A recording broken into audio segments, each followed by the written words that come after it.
98-ից հետո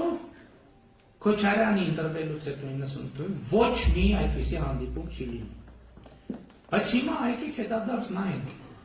ինչպես եւ ինչու է տեղի ունեցել։ Քոչարյանի կողմնակիցները այս ընթացքում են միջև այսօր ասում են Քոչարյանը չի դուրս թողել, Քոչարյանը չի դուրս թողել։ Ուրեմն ԵԱՀԿ Մինսկի խմբի ֆրանսիացի համանախագահ Բերնար Ֆասե 2009 թվականի հոկտեմբերի 2-ին Ստեփանակերտ այցելության ընթացքում հայտարարել է, բառացի մեջ վերում եմ, Ղարաբաղի ներկայացուցիչների մասնակցությունը ժամանակին դադարեցվել է հայկական կողմի որոշմամբ։ Հայկական կողմի որոշմամբ։ Եվ այո կայացվել է որոշում,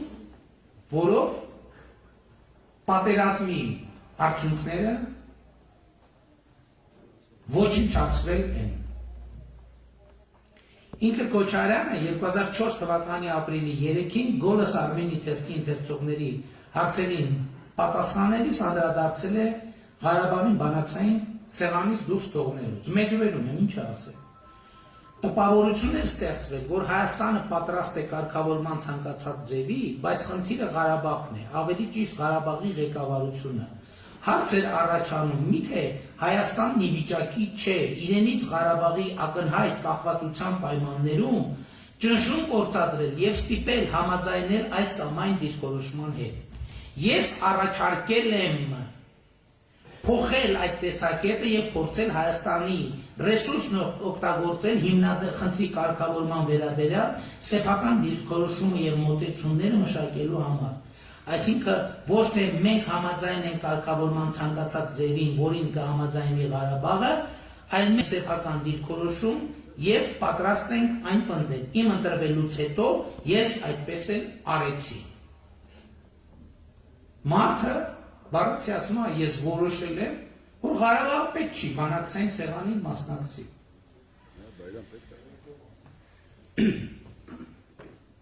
Սրանից հետո ինչ է տեղի ունեցել։ Սրանից հետո տեղի ունեցել ընդ որում ես ուզում եմ դուք ուշադրություն դարձնեք, որովհետև այս միտքը ես զարգացնում եմ դա ցույց տալու համար։ Բանակցային գործընթացի առանձնահատկությունը որն է,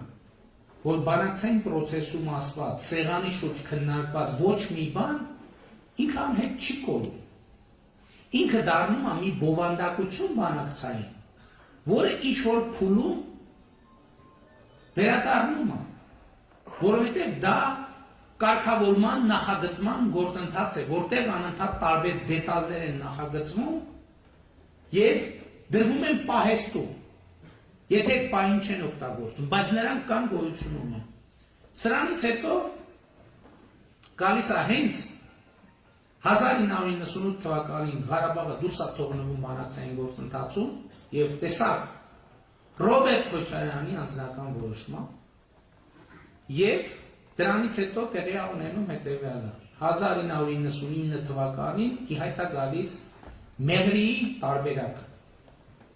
Ի հայտ է գալիս գաղափար, որ Ղարաբաղի հարցը եկեք լուծենք հետևյալ տրամաբանության մեջ։ Մեղրիին տանք, Ղարաբաղը վերցնենք։ Եվ բանակցային սեղանին հայտնվում է փաստաթուղթ։ Ինչ եմ սա ասում, որովհետև փաստաթղթի գոյությունը, ինչալ ես ձեզ մի գաղտնիք ասեմ, սա գիտեն մենակ են մարդիկ, լավ է չեմ ասել, հետո կասեմ, չէ, տեխնիկական հարցա պետք չի, ես ինչ եմ ուզում ասեմ, Մեղրիի տարբերակը դա ոչ թե ուղղակի ասել խոսել է, այլ ձևավորվում է փաստաթուղթ, ամբողջական փաստաթուղթ հարցի կարգավորման համաձայնագրի նախագիծ։ Սա ինչով է կարևոր, որն է չի, որ մեկ անցնելիս ասեցել չտան, Մեղրին կլինի, Մեղրին բանի հետ փոխանակեն Ղարաբաղի հետ, մեկն էլ ասեցա, մեկն էլ ասեց չէ ու գնացին։ Երբ որ ձևավորված է փաստաթուղթ, սա նշանակում է, որ նստել են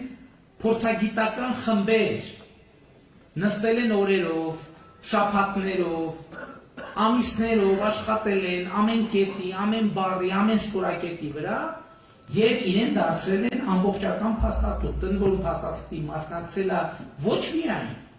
ԵԱԿ Մինսկի համանախագահող երկրները,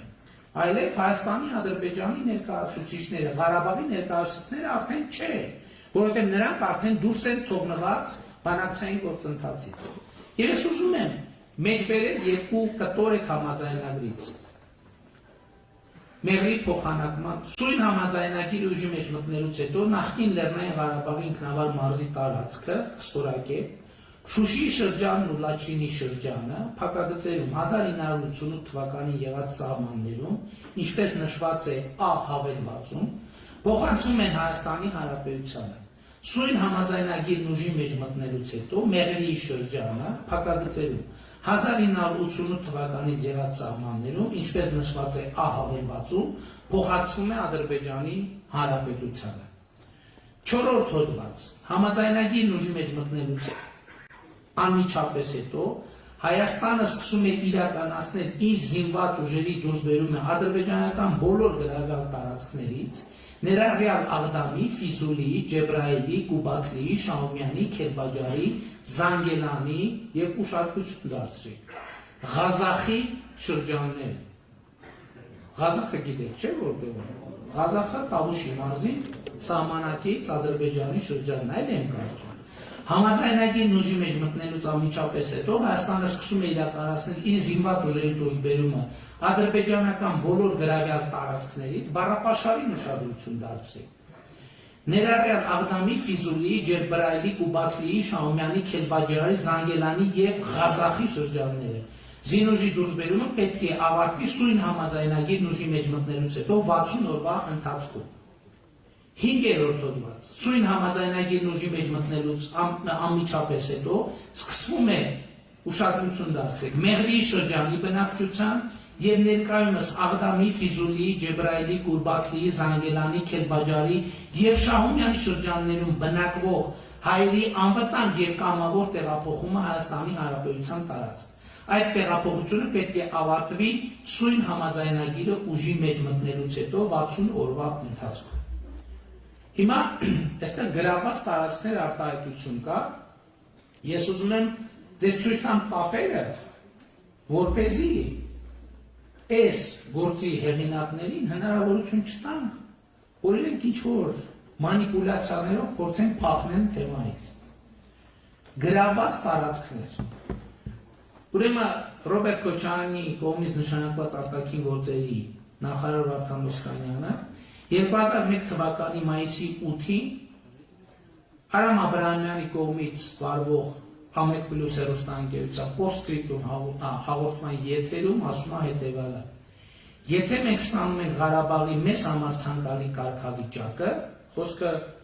այս փոխանակման պլանի մասին է։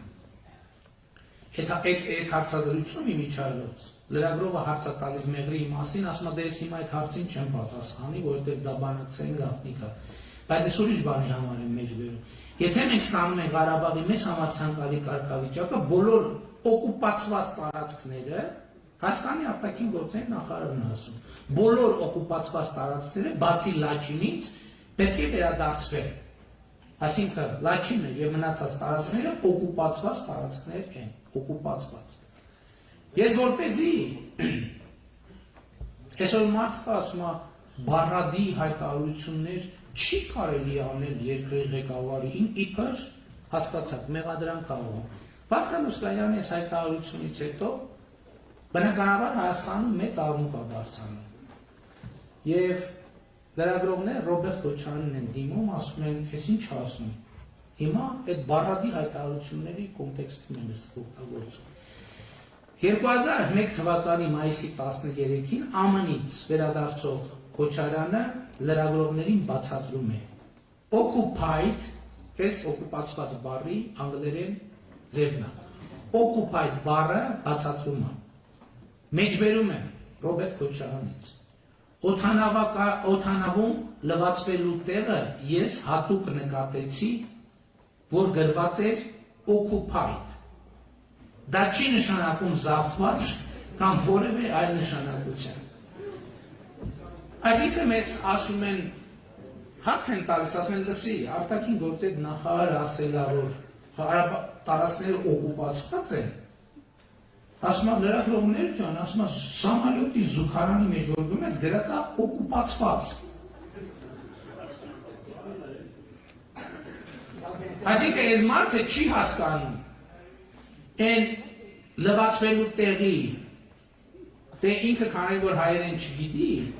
այդ պահին չի կողմնորոշվել։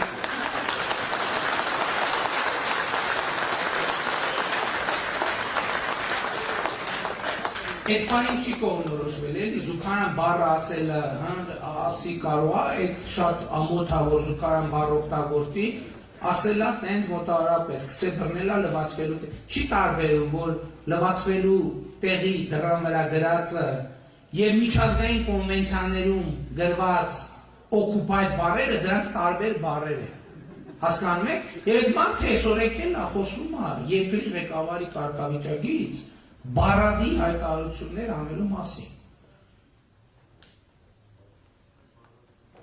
Բառադի ասելով այդ մարդը իր գործունեությամբ